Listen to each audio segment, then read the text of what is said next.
You're listening to the Neil Lamptey Show. My name's Joey and I'm joined by Paul. Right, mate. And Neil. Hello. And after the abject misery of last pod, actually things are going to be okay, aren't they? It's all coming up roses. Everything is going to be fine. Let's do moments of the week, such as it is. I think this is going to be a long week, but whatever. Paul, do you want to get us going? My moment of the week is how shit must Colchester United be to lose 5-2 to Bury? Was that on Saturday? Yeah. I must confess, I didn't look at anything but the league table at the end of Saturday. I didn't bother with the actual results and sides. What was that the score 5-2? Did that mean that they've won 2 on the bounce since getting hammered 6-0? Yeah.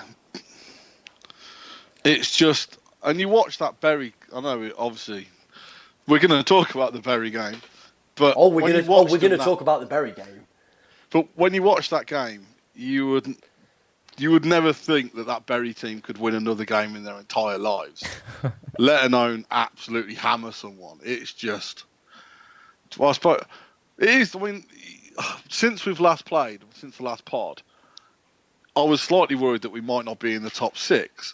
And you look at some of the teams have played, and anyone can be anyone in this division, can't they? I know that's the old saying, but since you look at teams like Bradford, who can beat some of the top teams and then draw at home to Rochdale, who can't buy a win, it's just really odd how... Doesn't make any sense. That's cool, isn't it? Or it might just be there are lots and lots of average teams in this division, and there are about 3 or 4 really, really good ones, and maybe 1 or 2 unbelievably shit ones. And then there's a middle 18 who are probably separated by 1 or 2 players turning up on the day. That's far too cogent.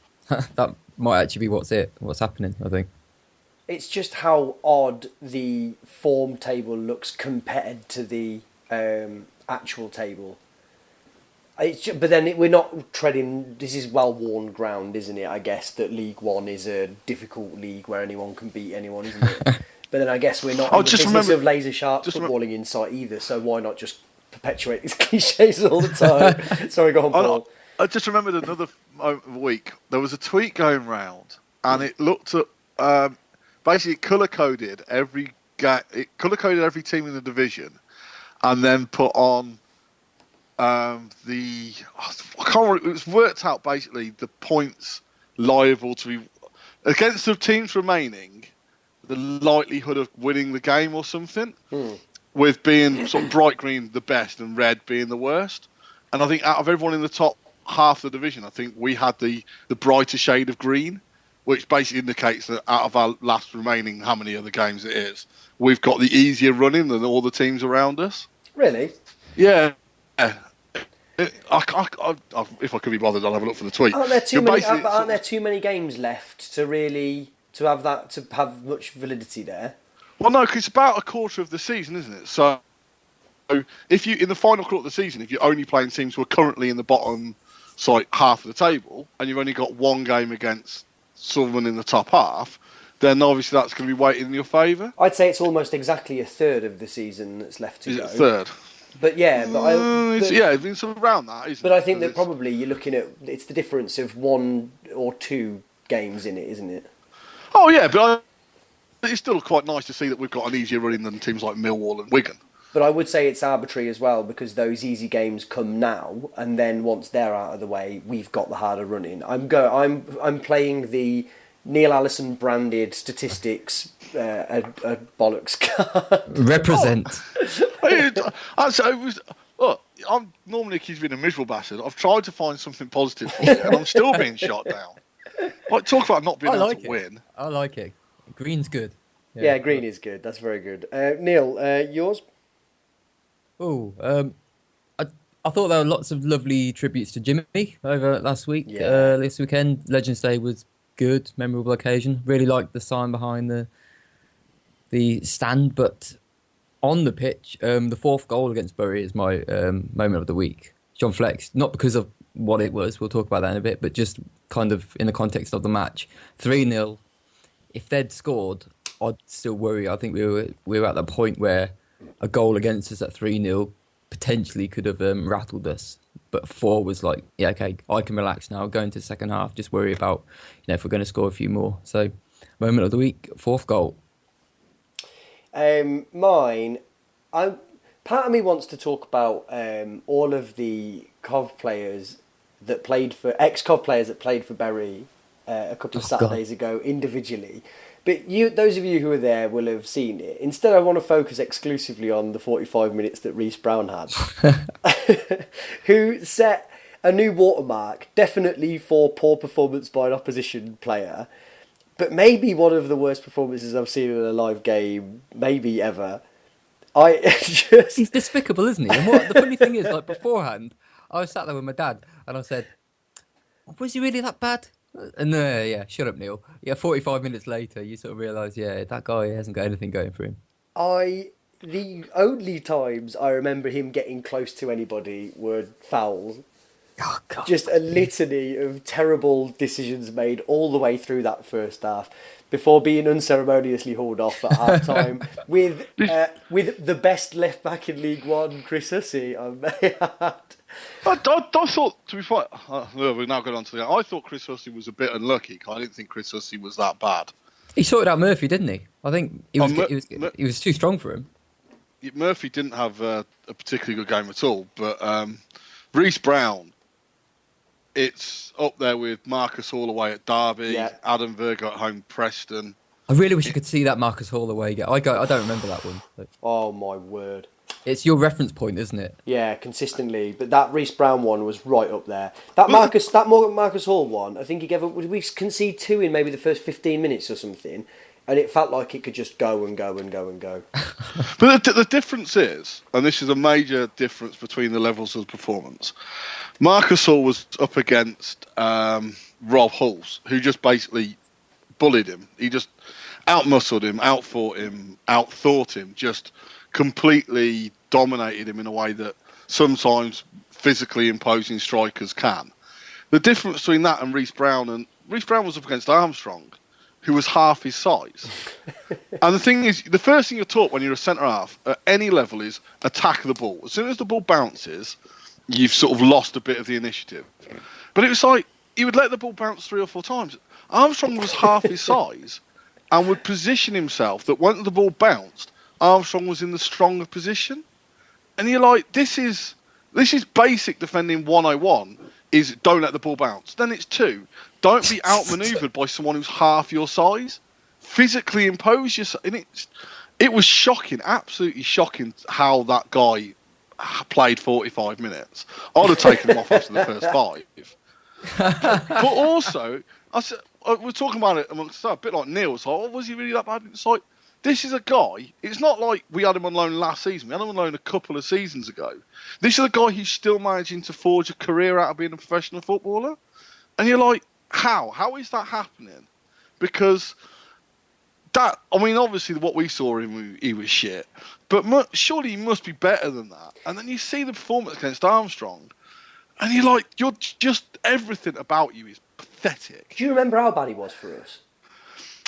I remember him just being someone who was trying to instead of trying to do a basic pass, you're trying to do a flick. It was almost that, look at me, look how good I am. I play for Man United's U team. And you were like, well, I can see that you're not technically incompetent, but I think you need to walk before you can run even at League One level. My daughter's just learning to walk. I'd have her at centre half above Reece Brown. Well, we've had a lot of dross over the last few years, but I think he really stood out in terms of dearth of quality. I remember against, it would have been David McGoldrick's debut against Crewe away that year. He was playing in that game, and he got the ball full on either in the face or in the back of the head, and it was an absolute whomper as well. That knocked him right down. I remember cheering it. I was just, just a bit of me that was just like, get in. I really didn't understand how at the time he was playing in League One. Like you say, it must just be the United connection, but how he's still playing in League One. I'm gonna have to have a look at some point at how many times he's played for him. I'm sure I looked a couple of weeks ago before the game, and it was a fair few times. But you just think, what on earth are you playing at? But in future times, you won't go, can you remember when we beat Bury 6-0? You'll just be like, you remember the Reece Brown match? Yeah. Yeah. And that's what it's going to be referred to in the future. Just like the Reece Brown match. What year was the Reece Brown match? I think it was about 2016. We should have sort of, rather than just Legends Day, you should have sort of like Losers Day. And you should have cut-off Losers Day, and then anyone who's put in memorably bad performances against us, and wheel Reece Brown out every year. Because I would prefer to see Reece Brown wheeled out onto the pitch in a suit, just with his head hung, cheer him for that performance. He'd get a bigger round of applause than Steve Morgan.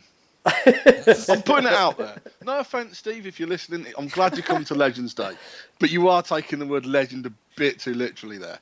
It's like Reece Brown truly. No one defender has had that performance against us since Mo Cognac. That was a proper like. Oh yeah, I used to play for these boys. Quite like them. But I'm sure we've got a game to talk about somewhere in the midst of this. But what are the other? Are there any other standout performances that you can think of opposition players as being truly terrible? There's the one that I always get confused, isn't there? Where I always say it's Tom Pope, but it's not. It's Tom someone else that played for Shrewsbury. I think it was. Was it not Pope?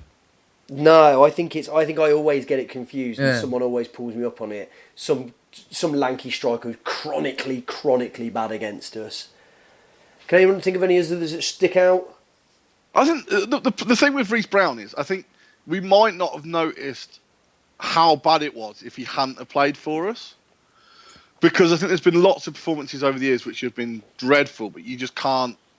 You just thought, oh yeah, the number 15 was shit, but you don't bother to look who the number 15 was. Stevie Wonder would have noticed that performance. Oh yeah, but I think it was. I think the fact it's so memorable is the fact that he was a player. I mean, it wasn't out the fact he's played alongside Nathan Cameron, who still looks like a hippo trying to do ballet. And like, bless him. He just looks so. I know. I'm not particularly the sort of person who can be throwing stones at this particular. Well, yeah, absolutely. How's the ice on your leg? Yeah, I finally, after I think Ryan Giggs has got 11 league titles, 2 European Cups, 5 FA Cups, and a League Cup. But I finally know what it's like to be Ryan Giggs. I've done my hamstring. There we go. Yeah, done your hamstring. Oh God, that hurts. It's still not good now, Joey. Still not good now. That hurt. That really hurt. Was that a misjudged sprint? No, the ball was coming over my shoulder, and I tried to pull it out of the air like they do on the telly. And I lifted my leg, and my body went, "You're too old and fat for this shit." So you're not Luis Figo. I can hear the collective laughter of anyone who's ever seen you in real life, Paul. Yeah, it was. Yeah, but I'm still confident. If you'd have put any one of, I said in my tweet, if you'd have put any one of 11,000 Cov fans in that Bury back four, you might have had a better back four. I'm pretty certain that Nathan Cameron wasn't that much better than Reece Brown. He just wasn't as culpable as Reece Brown. Quite. I mean, it was really a team effort for them to be as bad as they were on the day, though. So I think, Neil, do you want to talk about some of the deficiencies of Bury, but more specifically, what about the beauty of our play, such as it was? It was a lovely combo, wasn't it? It Yeah. was kind of us easing our way into a game, starting to feel a bit more confident, and obviously them being bloody awful. And it's kind of, I mean, you have to forgive my memory because I don't quite remember the specifics of what's gone on during the match, but I kind of just remember it's like 3. I don't even know who their right back was, but I just kind of disregarded him because their defence became those 3, and every time the ball came close to them, their only attempt, and even this was pretty vague, was just to try and sort of physically foul one of our players rather than do anything with the ball, and it was sort of appalling. And we started really brightly. I think Armstrong had that shot really early on, didn't he? Which was saved. Against, again, their keeper was terrible as well. I think that was the only save he made all game. And from that point onwards, we scored from another Joe Cole set piece, which there's such a difference between his set pieces and everybody else's. I mean, there seemed to be sort of real direction and purpose behind his balls in. They dropped to the right area, and that one that went into Stokes, good old Stokesy, slotted it away with aplomb, and 1-0. And I think if ever we needed a goal to get us going nice and early on without really having to earn it, that was it. Because the problem we've had recently, especially at home, is kind of there has been a pressure there, and the pressure comes from, kind of everybody still expecting you to be able to win, but not having the confidence to actually go ahead and do it. So almost being handed a goal to set you on your way was, that was perfect for us. And I just felt like that changed sort of our mindset and our dynamic, and then we kind of could continue on. And then, so that was Stokes' goal. Second one was Cargill. Bailey Cargill. Paul, Neil, sorry, can I interrupt you for a second? I want to talk to you. I want you to sort of elaborate on the Joe Cole set piece thing, because that's. I mean, some people said that he'd created 4 in that game, which I think is not true, basically. But we were talking about it, Paul and I, on the way back from that game. Why is it? Well, I always think there's different types of set pieces, and I think a lot of it comes down to sort of purpose and the type of ball you're putting in. I mean, a lot of players have got a nice technique, and their main sort of focus is just around getting the ball sort of into the area and into a vague area, and that can work. But I just feel like his technique is different, and it is kind of like, I feel like he's looking for someone. He's actually, and rather than just looking for them and putting it into a vague area, he's actually purposefully, with pace, directing it towards an area that's going to cause some havoc. And it's just, there's just something about the shape of his balls which is different. That is a terrible thing to say, but it's just something about the shape of it, the crosses, which is just far different. I mean, Maddison's got a nice cross on him, but I always feel like it's just about getting the ball into an area rather than actually directing it to someone to actually move on to. It's quite something. I mean, I didn't particularly articulate it very well on the way home when we were talking about it, but I don't think, when I think of all the things that happen in a football match, I would have thought that striking a dead ball into an area would have been one of the more attainable things for somebody who desperately wanted to excel in an area of football. Like, you're never going to be a sort of... if you want to be as fast as Callum Wilson, you're screwed. If you want the technique of... Even John Fleck, for example, you're probably only a level of practice from a young age that you can ever get to that. Does that make sense? Like, if you just sort of arbitrarily wanted to work hard and become a footballer... Yeah. Whereas I would have thought that, and maybe this is where I'm sort of, me being absolutely rubbish at football comes into it. I would have thought that a dead ball would have been one of the things that you could have aspired to and get a decent level of. But I just cannot believe how seemingly undefendable some of Joe Cole's set pieces are. I almost don't know why teams don't, and I know this is really stupid because of how sort of prevalent it has been in the past, why that isn't something that teams work harder at, is the accuracy and the thing of that, because it's astonishing how effective his deliveries are. Again, I've not expressed it very well, but do you know what I mean? Yeah. But I think there's that if you take a set piece in football, it's basically the same as taking a golf stroke or playing a snooker shot, isn't it? It's the same for anyone who's taking that particular shot at that moment in time. So there are different bits of skill in football which are based on, I say, the way the ball comes to you, the movement, the speed, and all that sort of jazz. A set piece is technically, the ball's dead. You can run up to it however you want. You can approach it however you can try and kick the ball however you want. And you watch sort of golf and snooker, and these people train all the time. Yet it seems to be the same 4 or 5 people always dominate certain areas. Even though, if me and you picked up golf tomorrow, we're doing exactly the same thing, but one of us would be better at it than the other. Even if we both trained like 10 hours a day for 6 weeks, one of us would still be more capable of just hitting the golf ball better than the other one. And I think it's just natural ability, isn't it? I think, and the thing with Joe Cole, I mean, his second set piece isn't particularly a very good set piece. In fact, it's a pretty poor ball in that finds Cahill at the far post. But the thing is, it's like, you almost think, and I think sometimes when you see people like Joe Cole over the ball, the fans get expectation. I think the players must do as well. I think you must have that bit of unerring, oh, okay, what's he going to do with it this time? Because Willian takes those same free kicks time and time again, picks out the far post, and you would have thought, well, why doesn't someone stand there, or why don't they do something different? And I think there is a mental attitude to it as well. People become more heightened of the fact, Joe Cole's going to put a good ball in, both attackingly and defensively, because the second goal should have been cleared at the near post. It was when it was chest height, but it just went through to Cahill. Cameron made a right pig's ear of that, didn't he? I mean, the guy's a bison, and yet he still He was completely out muscled by it, and it was just. Oh, I thought it was Stokes for a second. He had the same sort of rouge face as he came steaming towards us, but it was no Cargill, and he looked genuinely delighted to get the goal. So it was terrible defending, but I think there's also something about sort of the height and pace of Joe Cole's free kicks, which is a little bit different. They're just kind of. It's easy enough to put the ball into an area at like just getting it in the air, but when you've got sort of a level of, speed about it and it's at a certain height, when you're only sort of having to flick it and it's going to sort of angle its way into towards the goal. There's something different about that. And I always thought this about McAllister. I just felt like he used to always do those dinks to the near post. I just feel like there's very little you can do with free kicks like that. But the ones that have got so much pace on, like Beckham, heaven forbid I mentioned Beckham, but those free kicks, there's always purpose on them, and it just takes a little thing to actually sort of knock them into the net. But that's enough about free kicks. What about Joe Cole in general? I didn't know. I mean, I'm just happened to be looking through his statistics here. 11 appearances, 5 assists and 1 goal. Is the Joe Cole train now fully in motion? Yeah, I think it is. I genuinely think he's starting to feel more comfortable in himself. I think a lot of it was down to his head. I think his body just was not letting him do what. Look at him. The guy. He's still got all the skill in the world. You can see at little brief moments where he does those little drag backs and stuff. It's all there.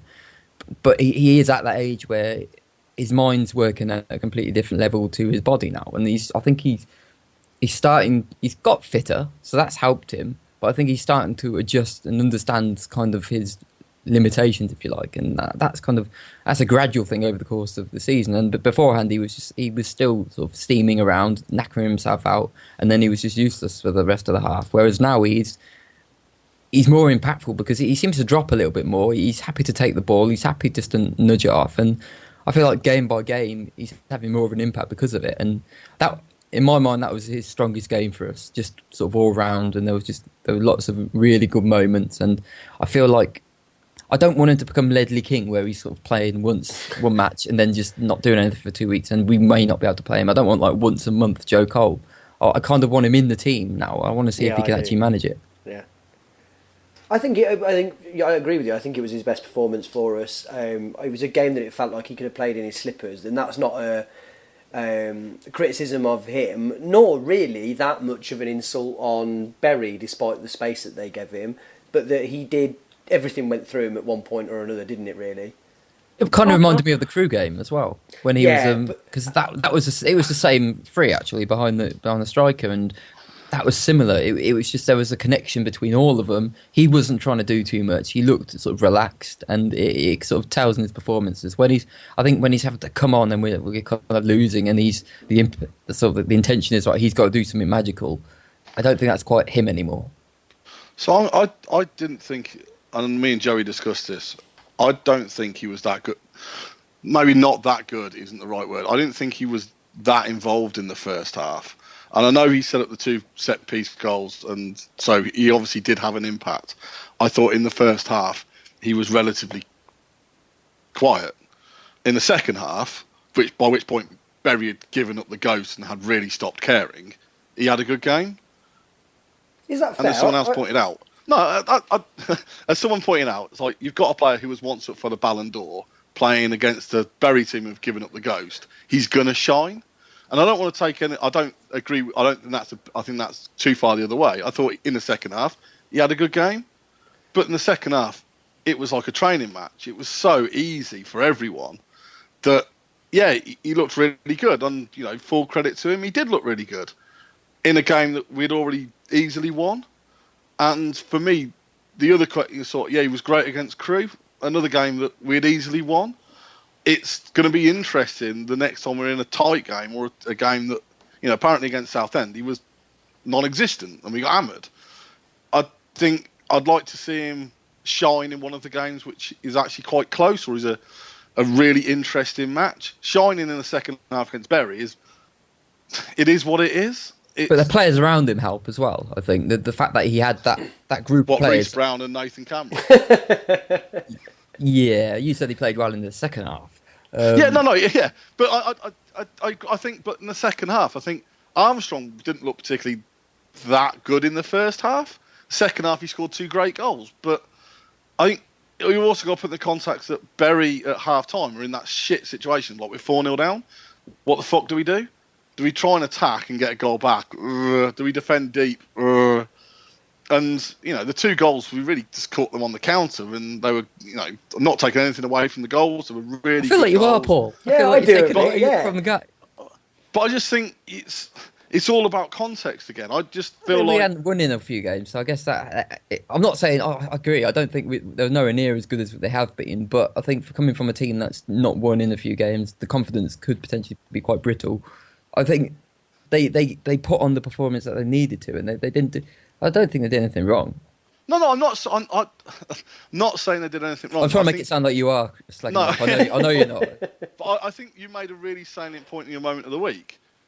And we haven't discussed the Maddison goal, but if you just go past the Maddison goal, which again is shocking defending, basically we had 4 shots in the first 20 minutes, we're 3-0 up. From then until John Fleck's goal, which was like in the 39th minute, Bury were the better side. The only spell of concerted pressure all game from either side was after we got our third, where Bury were on top because they didn't have to use their defence. And their midfield and attacking unit are all right. They're not great. They're all right. And Leon Clark probably should have scored. It's a great save by Reece Cook, which keeps them out. And at that point, you're sort of thinking, well, as you said yourself, Bury could get back into this game because they're actually on top of this period. They're on top, and they're looking relatively dangerous, and our defence is looking a little bit shaky.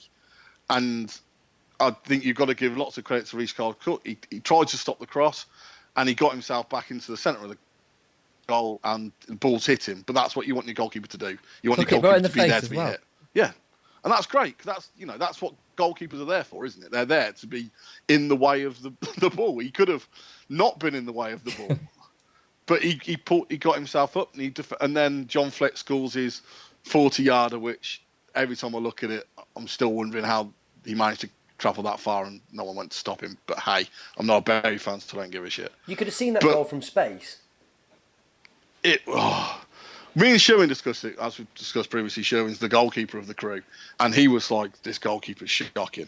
This goalkeeper's just shocking. I maintain he was bad as a defender. He was so far away from everything. But I also feel sorry for him, because if you're letting people like John Fleck have a free shot from 40, and Reece Brown actually did his best to get out of the way of the ball. It's like, I'm 6'4" and about 18 stone. How small can I go? All the ball's gone past me. I can become myself again now. Sorry, go on. And it's almost like I really enjoyed us winning 6-0. It was a great feeling to win 6-0. And it was interesting listening to you earlier. You go, I've watched the goals again. I really enjoyed, and it was like they were really good goals. But I feel I've watched us play far better and lose games. Yeah, I agree with that. And it's almost like I just want to put it in the box of, it was a great experience while I was there, but ultimately it sort of didn't really mean a lot. It was necessary. I think it was necessary. I think we needed something that, even if we didn't play well, just looking at the result and how it's going to make the players feel, I think that's kind of critical for our season. And now we're going to move into the next game with that in the mindset. And even if we're looking at it in the context of it was Bury, they didn't play very well, I still feel like that doesn't matter almost. It's kind of like they're going to feel much better. And a lot of our players just play well when they think they're better than everybody else on the pitch. When they're starting to doubt themselves, that's when they've been falling apart a little bit. So, yeah, I just feel like 6-0, regardless of whether we deserved it or not, is kind of sort of crucial for the mindset moving forward. Can I try a couple of thought bombs in? Firstly, I think that I want to go back and talk very briefly about the Maddison goal. Not necessarily the goal, but the pass that immediately preceded it, which was a Fleck free kick, for which, to the naked eye, you would have assumed that he was passing the ball like back to them for a free kick or something. Such the lack of defending that went on around it, it was incredible. It was like a friendly or a train. I don't even know how to describe it, but it wasn't like the sort of thing you'd see in a real life football match. Just no concentration, no nothing. For a team that were already 2-0 down at that point, if you watch that back, when Maddison picks the ball up, it's so like casual. Yeah, it's like, I'm having this. So it's like, are we going to take the free kick or not? No, he just sort of carried on, didn't he? Was he fouled for it? Was that... I can't quite remember if he was kicked down, because he was kicked down quite a few times. I think it was Maddison who was hacked down as he Maddison went was over and first. over and over again in that first bit. But just I've watched that goal more than any of the others, because I just can't believe how it's just strange. It just felt really surreal that they let it happen pretty much. Paul, to answer a couple of your points, in terms of what I was saying about watching the goals back, there was a few things. One, I thought the variation of goals we scored was interesting. Bearing in mind some of Mowbray's comments recently about teams sitting back off us and whatever, I thought that we had 2 goals that came directly from set pieces, two goals from long range, and then when it came time to face a team who did come out a little bit on us again, we did what I still think we're consistently best at, which is to absolutely devastatingly punish on the break. But that specifically, it was Armstrong's 2 goals, who was someone who probably, if he had taken his chances in the previous games, we would be in a much, much better position. And that, bear in mind, is not a slight on him whatsoever.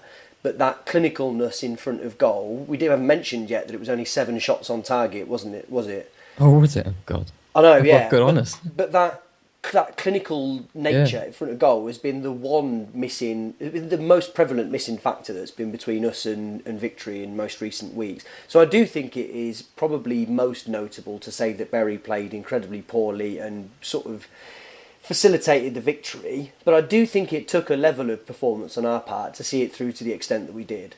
I'm not disputing that at all. I was just... obviously, we played Tranmere at Sixfield, so there weren't that many there. Tranmere beat us 5-1 that day. At no point did you actually feel like Tranmere were 5-1 better than us. No, we walked out reasonably happy, didn't we? Yeah, and I'm not saying that Bury fans walked out happy, but I did turn to Pritchard during the second half and go, a couple of those Bury players I do feel sorry for, because there's probably 2 or 3 who've had good games, and they've just been let down by a shower of shit behind them. And that, any sort of professional, that must really hurt. It's like turn around and just... And I think when after the 4th goal went in, I think Leon Clark went and sort of pointed a couple of fingers going, you're a twat. You're a fucking massive twat.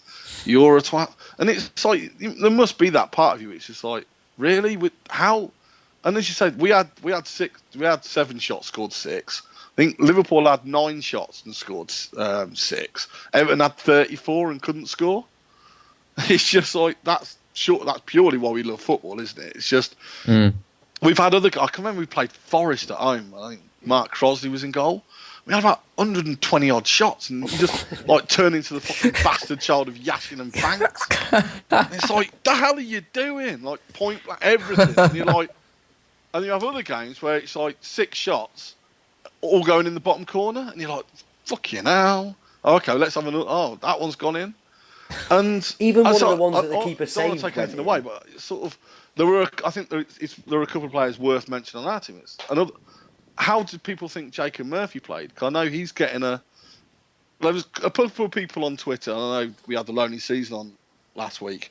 He's one of them who's like, I didn't think Murphy had a good game. It's like, yeah, we won 6-0. And it's like, but I still don't think he had a good game. And I don't think he was as bad as Laurie did, but I didn't think he was, considering how shit they were, I didn't think he had a good game either. I think he had a Ryan Kent performance. I think it's one of those where I think he was involved a lot, but once again, nothing was going right for him. He was out-muscled in the first half by Hussey. He was getting frustrated by that. Second half, he kind of lost any sort of determination to do anything.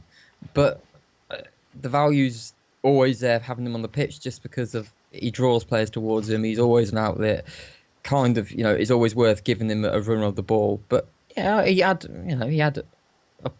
I'd say a poor game. Probably he had a poor game, but I don't think it makes any difference really.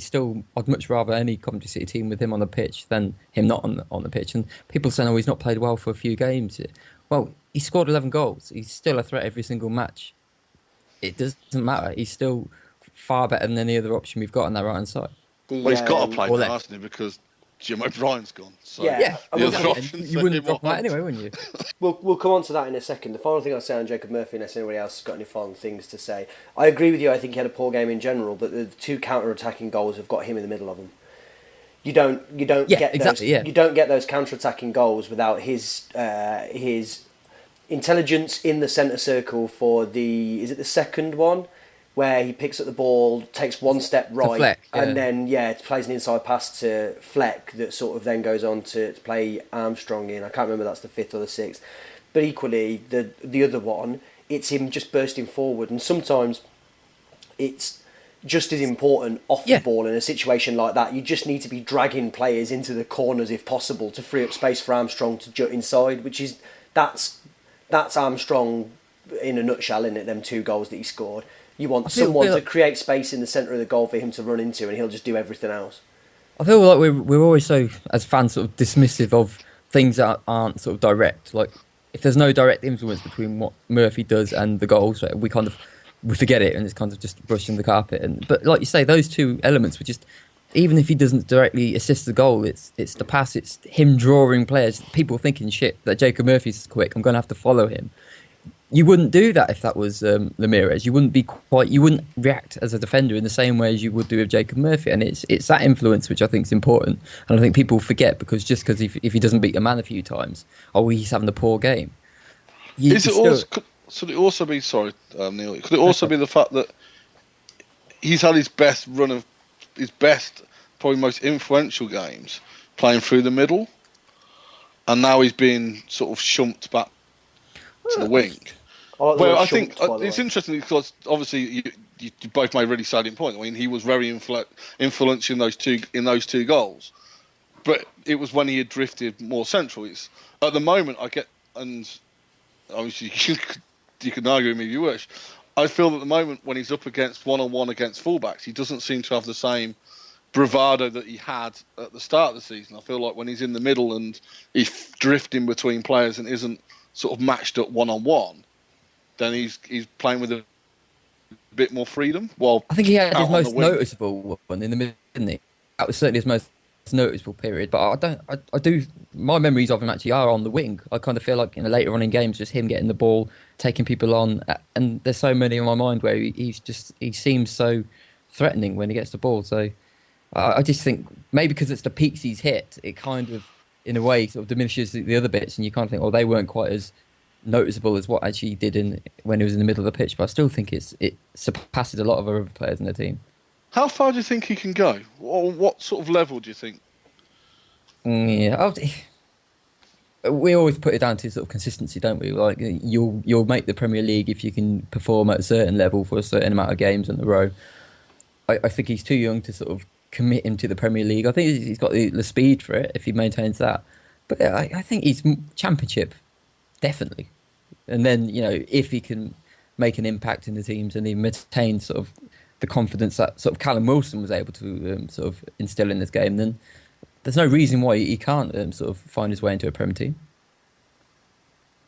While we're on the subject of attacking midfielders, we let Jim O'Brien go out on loan. Do you think they listen to our podcast? It was a decision that rankled with me ever so slightly, albeit that there's been a lot of, like a curious amount of noise come out of the club about the reasons behind it. Do either of you two care to share any insight or thoughts on the matter? It was a personal one, wasn't it? It felt like he just had a baby. His house is up north. It's kind of like those things are always going to make make an impact on your decisions. I feel like it's a bit of a shame because I always thought like he was like really working for the club, and he obviously was still doing that. But I always felt like he was really keen to make help the club succeed. But it's just a shame. I like Jim O'Brien. I wanted to play for us. I don't know whether I misread the situation, but I thought the crux of it was that there were other factors that influenced it, but ultimately it was a lack of first team football that he was unhappy with. I think there's your footballing reason. That's obviously if he's playing, he can probably sort of mitigate all the other factors. But if he's playing week in, week out in the first team, I think it just sort of exasperates the situation where he's missing his baby. He's going away and he's getting 20 minutes here and there, but he's still playing every match. It's not like he's Tud guy. I mean, there's a guy who's probably got a proper grievance. The guy he barely gets on the pitch and he's still hanging around. O'Brien, I just think there's obviously, I just think there's a personal thing there. He's not playing as much as he thinks is worth his while, sort of making the effort almost.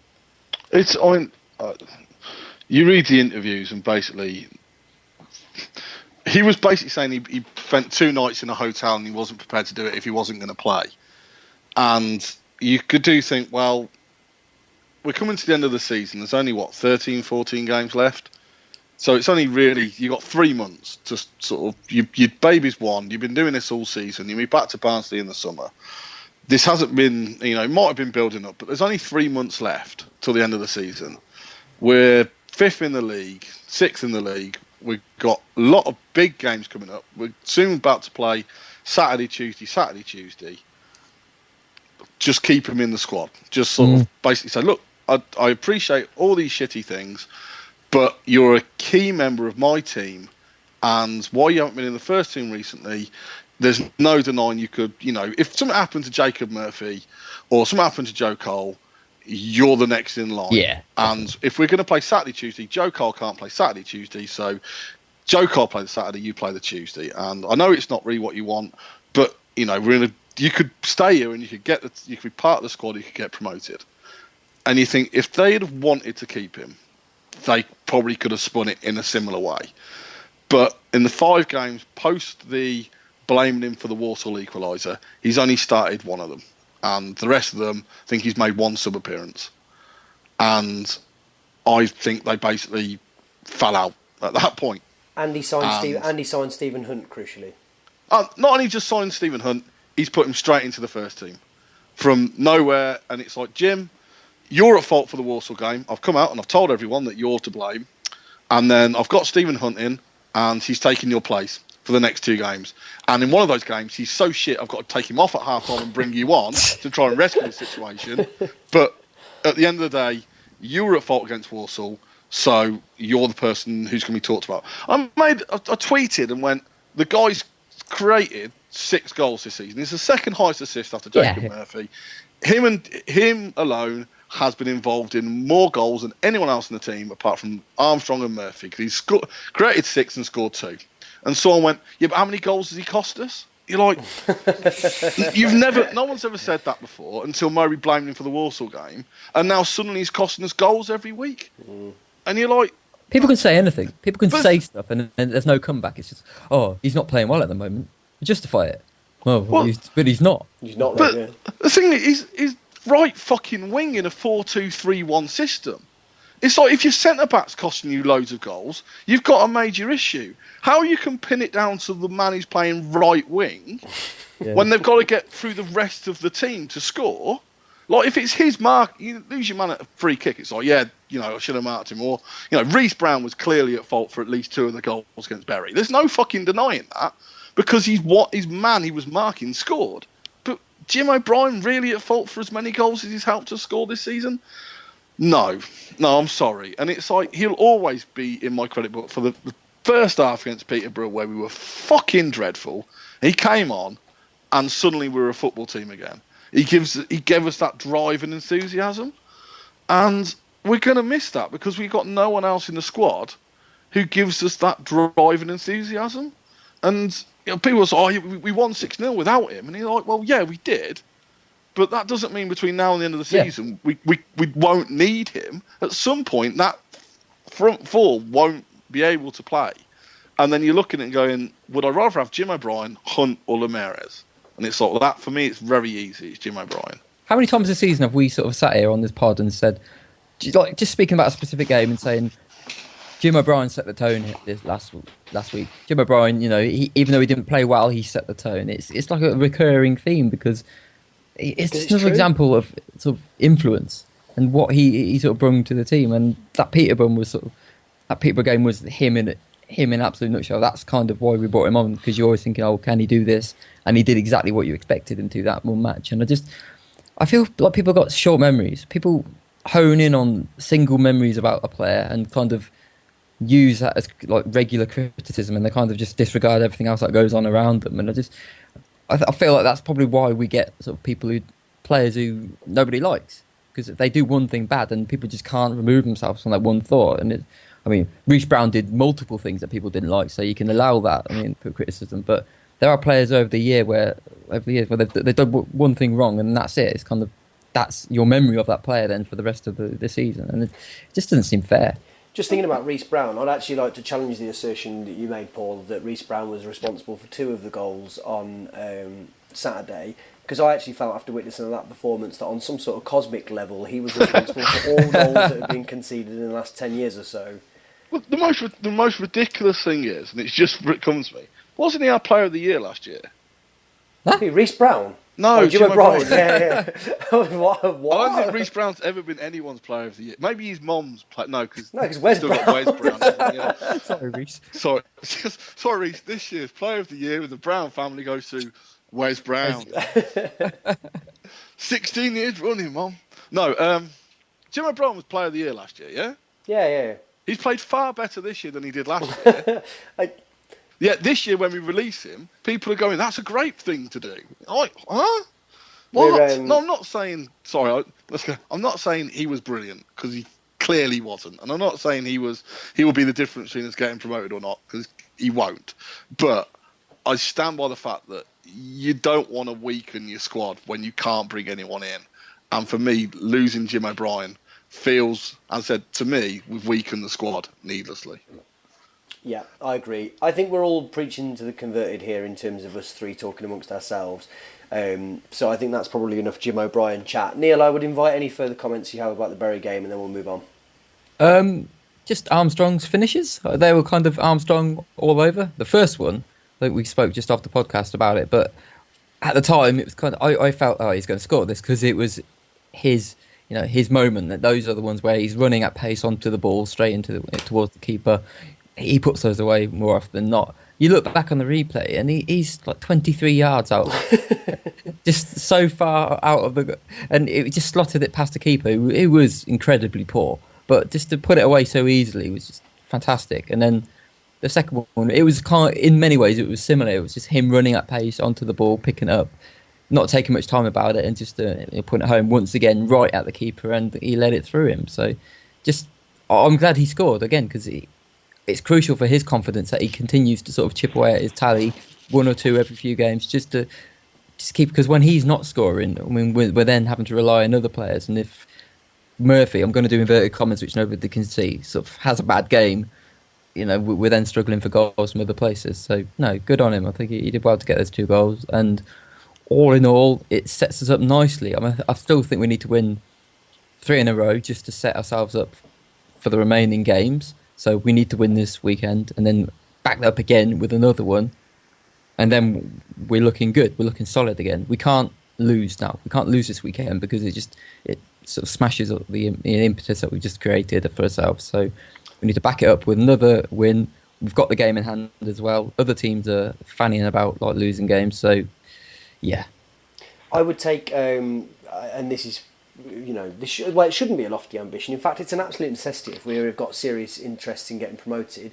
I think win against Fleetwood, I think a draw against Barnsley away in the form that they're in at the moment wouldn't be too bad a result, albeit that I can't imagine that's an insurmountable task to go to Oakwell and get a win. And then we've got Rochdale at home after that, haven't we? Yeah. I think win those 2 home games and a draw against Barnsley, and then you can start looking at making up some of that ground that you lost those few weeks ago. But it is about the back-to-backs, isn't it? I mean, draws, they're useful for sort of mindset, but I just feel like if we've got any intentions of cementing ourselves, because I don't want to be sort of still fighting for playoffs or anything, in the last game of the season. I think we need to show that we're a good team and we need to actually force this. And I've not given up hope on the top 2, just looking at the position of teams and, Wigan have what just we crept can in there. do. What's that? Wigan have just crept in there.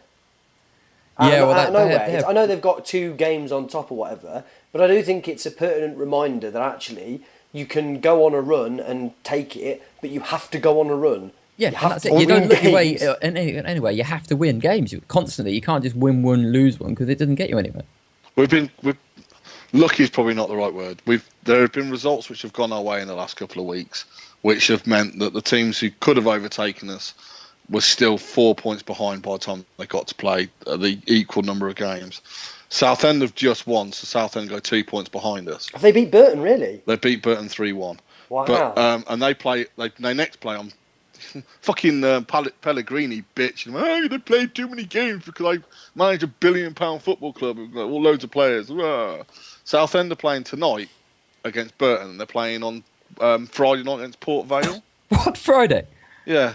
Oh. But I've yet to hear what's his face, Phil Brown complain about fixture congestion, because I think he just accepts that's the way life works. But obviously, if Southend do manage to prevail at Vale Park, they'll overtake us and we'll be out the playoffs by the time we play against Fleetwood. But we will have 2 games in hand. Yeah, and it's all about us, isn't it? Yeah, it's all about us. I mean, that's, as you correctly say, I mean, being slightly flippant earlier about the Fleetwood Bury game, not mean or not, but if we don't beat Fleetwood, it's just another one of those crew like, yay, we hammered a shit team. We really need to make sure that, you know, we carry on that, because form is so important at this stage of the season. And there are a couple of teams beneath us who are thinking about hitting form. I'm still slightly concerned by Bradford. I think they're the sort of team who know how to put run of form together in this division.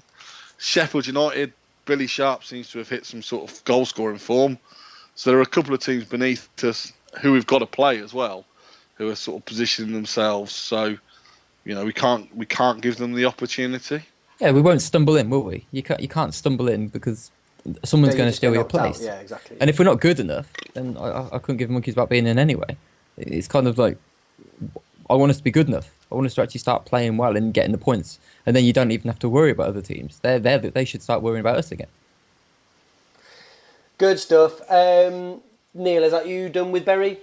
Wrapped up, yes. I want to very quickly, and I really, really, very, very quickly, just want to mention that I'm looking forward to see some more of Jack Stevens. I thought him and Cargill were... Oh, of course, yeah. Very strong. I thought they were very strong, but I thought Stevens especially. But it's only one game. That's the first time that I've seen... I know that they both played at... Where were we before? Wherever we were before. But yeah, I thought that actually Bury looked all right going forward, and I thought they handled it well. Are we going to do only Correct, or looking at the time, do we want to bounce that on to next week? It's up to you. We can bounce it if you want. Let's bounce it on to next week. Let's give people's ears a rest. Fleetwood, managed by... Presley. Stephen Presley. Yeah. Captain Handsome himself has rocked up at Fleetwood. And they are doing badly, I'm afraid to say. To be fair, they were doing badly when he took over. He hasn't made them any worse. Yeah. Curiously, he has turned them into a reasonably tight defensive outfit, looking exclusively off their most recent performances, albeit that he's not been there all that long, has he? Because his first game back was fought against us, wasn't it? Yeah, the return leg, as they call it. Glorious... Richard Wood inspired victory for us, where lest we forget he scored an own goal and then was immediately voted man of the match, which is just a beautiful thing to witness. Their last results, they drew 0-0 against Port Vale, they drew 0-0 against Shrewsbury, 1-1 against Barnsley in the Cup, 2-1 lost 2-1 against Bradford, drew 0-0 against Doncaster Rovers. So it looks like he's trying as hard as possible to sort of tighten them up and doing a reasonable job of it. Just struggling to get the goals, which you would find surprising, bearing in mind that they've got the might of Shola Amiobi up front. He's only been there about a day, hasn't he? I think he's probably been there about a week. I was making a bit of a flippant sort of facetious point there, really, more than anything else. The other names to stand out there, Bobby Grant has got 8 goals this season, and sometimes I think it's probably worth putting these things into perspective, would have made him our top goal scorer by 2 goals last season. We'd put him third on the list this season. It would indeed, yeah, you're right. It's not like, we've got loads of other goals, 8 goals is shit. No, I'm not saying I'm not saying that it's shit. I can sometimes never quite believe just how bad we were last season and didn't go down. They're in 20th and already that's by the by. Sometimes looking back at last season, it seems like it was a miracle that we didn't get punished in a way that we probably should have done. Sorry, Joe, I've got a really obscure reference for you. Go on. Bobby Grant was played in Brookside by Ricky Tomlinson. Hey! So I'm hoping that it's Yeah. Ricky Tomlinson who's banging all these goals for Fleetwood, because that'd be pretty cool. Yeah, absolutely. Yeah, although I guess you would be more at home seeing him as their manager. No, because that film didn't exist. Oh, really? Why not? Because it's truly, truly, truly awful. Oh, interesting. I can't remember it. It was so long ago that I saw it. Neil, are you not a fan? No. I know someone who's. I know someone who's a big fan of that film. I reckon we should do a film review show. Neil, what do you think of such film? Shit. Would we be so so transparent as to follow James Richardson into literally any endeavour that he turned his hand at? Are you reviewing Jimbo films? Vision. Yeah, Jimbo Vision, absolutely. They appeared... Can I admit something? Yeah, go on. You said, Neil, are you a fan? And I have no idea what you asked me I was a fan of. So I just said no. I was looking at the football table. So I thought no was the safest answer. But I'd quite like to know what you're asking I was a fan of. Mike Bassett, England. Mike Bassett, England. Oh, manager. no, I am. Oh, God. Yeah, I thought you were, yeah. Yeah, I enjoy that, yeah. How on earth I know that about you, I'm not too sure. But yeah. You've been watching him on Tinder for too long. Yeah. All right, Grandad, have you you had the kids round? You on the old Tinder, are you? You've been watching him on the old Twitters. I don't know whether to be more On the line. devastated that girl who got up with that boy on Celebrity Big Brother split up, or that Professor Green and that girl out of that programme on Channel 4 are split up. They haven't. It's like big news to the youth of today. I'm absolutely devastated that those two people who were met on that celebrity TV programme are split up. It's caused me heartache. That's kids type in sarcasm into a that's a cracking example of that. Other players of Satire. Satire. Other players of note in the Fleetwood squad, they have Anthony Sacevic, who is sort of perennially quite good, and you kind of wonder why he hasn't gone elsewhere yet. Devante Cole has played 3 games for them and not scored, which I'm quite surprised about, because I thought he was doing a reasonable job at Bradford, but presumably not. You would have thought that at the very least that he would have been too good for Fleetwood, although I guess maybe it was just proximity-wise a convenient place for him to go. He's left Bradford. Yeah, he's played 3 times for Fleetwood now. That's really odd, because I thought he was. I thought he was doing all right at Bradford. I just said that. I know. In the world's worst podcast, where someone repeats what someone else has just said, I'm really surprised that he's left Bradford. I thought he seemed to be doing or making a career of himself in quite a strange one. I think he started well and then it dried up a little bit for him. But even still, he's only been there like not even half a season. It's like he was on loan, I think. In fact, no, he wasn't. They bought him. You're right. Yeah, that is curious, isn't it? Who knows? Yeah. Yeah. Apparently, he said he felt new club suited him better than Bradford had done. New club, but he didn't actually specify which new club it was. Yeah. Insert name here. Like Robinho, just sort of signing because of the money. Then just being like, "Oh, Man City, that's interesting." The kind of, I mean, I'm probably not going to bother talking about any of their other players. They haven't won in the last 6 away games. But our form's not particularly hot either. They have, I mean, they're not very. Basically, just cut this out and just replace it with a line that just says Fleetwood aren't very good, but they have got Devante Cole. Do you know what I find most amazing about Fleetwood? Go on. Is considering how many players Stephen Presley signed for Cov, that none of them have appeared at Fleetwood. Was it me and you who were saying that it's only a matter of time before Webster turns up there? If all you could just that is happening. Like I just thought that's Presley's Telfer. Well, Denzel Slag has Yeah. turned up at LA Galaxy Reserves, hasn't he? Yeah, Hey, but Gerrard. that's just a load of bollocks, and that's it. He's there, but he's playing in their reserves. He'll be there for 2 seconds, won't he? That's just. Yeah, love him, Denzel. Come on. Oh, yeah, I saw Jamal Loza was on the bench for someone the other day. I know this is world's greatest story. And you were like, shit, he played for us. Simeon Jackson played against West Ham on Sunday. How did he get back into the Championship? I don't know. playing a role in their first team there, which is just absolutely batshit, isn't it? Just and this is a very tangential thing. We were talking about the good goals against Bury. Did anyone see the goals from the West Ham game? No. Crazy. Seek that out. The Blackburn scored first. Their first goal, the touch, and then the goal. Naughty, rascal behaviour. You seen who Blackburn's manager is? Is it? Oh God! Don't tell me. I know it. Is it Gary Rowett? No, that's at Birmingham, isn't it? It's Paul Lambert. Of course, yes. Which is why Simeon Jackson's there. Was it Lambert at the time? I think it must have been. I don't think it was. I think it was. Because I think you'd have had Grant Holt. No, but I think he had Simeon Jackson there.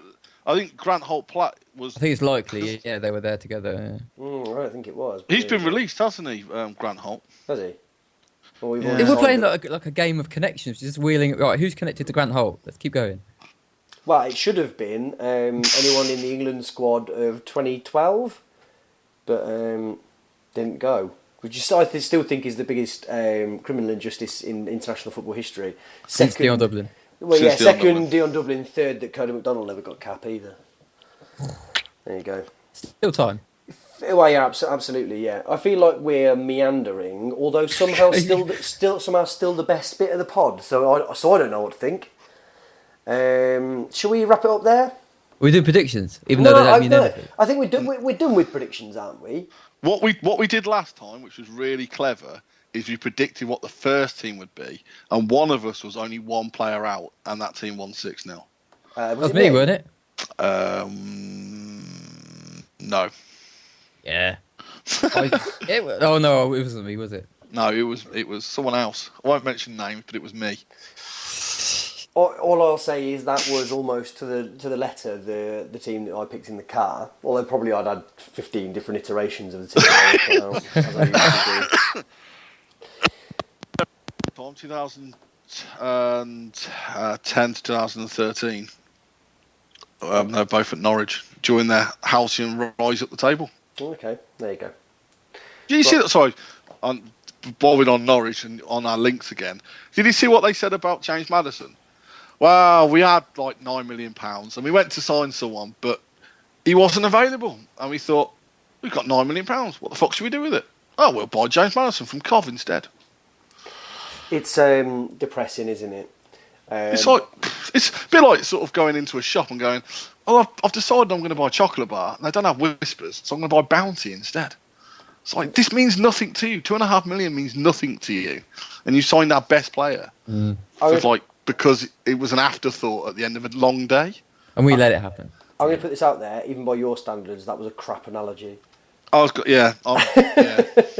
tell the thought was there. Once you said the first chocolate bar, I was like, all right, got to come up with a crap. And then you come up with Bounty, and I think you needed to come up with something like crapper, like a double take or something from Sainsbury's. No, actually, that's the word. Oh, this has all gone wrong. Yeah. I think what you were looking for, right, was something to suggest that you weren't interested in what you were buying at all, so much as just spending the money. And it reminded me of an idea that I had for a business years ago that I'm going to take to Dragon's Den, which is for people to arbitrarily use their disposable income. Is you would have a sort of anonymous style Argos shop that simply sold prices with no items attached to them. Then you would go to the CAB, work out your income and expenditure, and then whatever was left over, you could cut that up amongst whatever number of prices you want, and you just got a set of things. So I guess you could say, I went into, nominal Argos and I hadn't got that, so I got that instead. But nominal Argos doesn't exist yet, so nobody will get that reference, so I don't know what to do now. Well, what you could do, I always thought this was an idea, because there are enough nutters out there. You could just put a box and sort of just fill it with about 3 or 4 items and just go on eBay and say, box with items in, and just see what someone bids. I'm certain you'll go over a tenner. If you just said, box with stuff, 1 DVD, 1 CD, don't know what it is, take your chance. It's a good idea. It's an idea. Maybe we should do that as a thing this week. Oh, actually, speaking of a thing this week, while I remember, Art of Football at Art _of_football on Twitter have given us a T-shirt to give away to you. We gave you the entry criteria last week, but here we will remind you again. Email us, neelamptyshow@gmail.com with your greatest tale of Coventry City supporting woe. We're probably going to run it until the next podcast that we do, which will be next week at some point. Get in touch with us. It's a Coventry City design. It's the Keith Houchin 87 Cup final goal. It's really, really nice. You might have seen Dion Dublin or talking to him today about ordering something. He got a picture of his 100th Premier League goal. There you go. Yeah, it's a really, really, really nice T-shirt. But they've been very kind and said that we can have one for free, and they have given us some discount code that I'll have to tweet or something, or maybe we'll talk about it next week for anybody else who wants to buy one. Yeah, they're really smart. Do it. It's free. It's free to enter. Just drop us an email. And basically, we're running this until someone enters. So we might be making exactly the same thing next week. Just enter. Put your name forward. You might be the only one. Yeah. You don't even have to think of anything particularly witty. You could just say, "Yeah, my name's Dave, and I'd like the T-shirt, and I once watched Cov lose." Just enter, just to keep Joey happy. Yeah, what he said. Have we got any other non sequiturs to add before we wrap up? Attend the Fleetwood game. We need fans. Get there. Support. That was the marketing campaign directly from the club there. Yeah. Neil, Paul, thanks. Cheers, mate. Cheers. Thanks for listening, guys. If you want to get in touch with us, email address again, neelamptyshow@gmail.com. Twitter is @neelamptyshow. Thanks for listening. Bye.